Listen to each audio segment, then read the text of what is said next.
Hi guys, নমস্কার। আমি সুকন্যা মধু। আমার এই নতুন চ্যানেলে আপনাদের স্বাগতম। আপনাদের এই সামনে আজকে আমি তুলে ধরতে চলেছি পেয়ারা মাখার রেসিপি। পেয়ারা মাখা আপনারা নিশ্চয়ই সবাই খেয়েছেন। আমি আপনাদের কাছে আমার নিজের মতন করে পেয়ারা মাখার রেসিপি তুলে ধরতে চলেছি। এখানে আমি পেয়ারা মাখার জন্য সবার প্রথমে নিয়ে নিয়েছি কাসুন্দি, লবণ, চিনি, লঙ্কার গুঁড়ো এবং অবশ্যই একটি গোটা পেয়ারা। এবারে আমি পেয়ারাটাকে কেটে নিব। এবারে আমি এই পেয়ারাটাকে কেটে নেওয়ার পর তার মধ্যে এক এক করে সমস্ত জিনিসগুলো দিব। সবার প্রথমে আমি দিচ্ছি এখানে কাসুন্দিটাকে একটু দেওয়ার আগে ঘেটে নেব।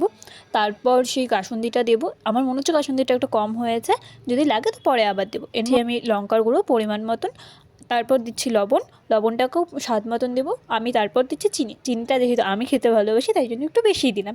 এবারে আমি সেই সমস্ত কিছু দিয়ে ভালোভাবে নিয়ে নেব। ফার্স্টে একটু চামচ দিয়ে নাড়ছি, যদি আপনাদের অসুবিধা হয় তাহলে আপনার হাত দিয়েও নাড়তে পারেন। এরপরে আমি একটু টস করে নিচ্ছি। টস করলে পরে প্রত্যেকটা পেয়ারের মধ্যে ভালোভাবে জিনিসগুলো ঢোকে এবং খেতে খুব টেস্ট হয়, রসালো হয়। আপনারাও একটু টস করে নেবেন, হালকা হাতে টস করবেন। আমি এটা মাখার পর একটা তুলে খেলাম। আমার মনে হয় সব কিছু ঠিকঠাকই আছে, তাই জন্য আমি আর কোনো কিছু মিশালাম না। আমার প্রথমে মনে হচ্ছিলো একটু কাসুন্দি মেশাতে হবে, বাট ইটস ওকে, ঠিক আছে। আপনারাও বাড়িতে এমনভাবে মিশিয়ে দেখবেন। যদি ভালো লাগে তাহলে একটা লাইক করবেন, শেয়ার করবেন, সাবস্ক্রাইব করে দেবেন চ্যানেলটাকে। আমি এই চ্যানেলে প্রথম ভিডিও বানাচ্ছি। নমস্কার, সবাই ভালো থাকবেন।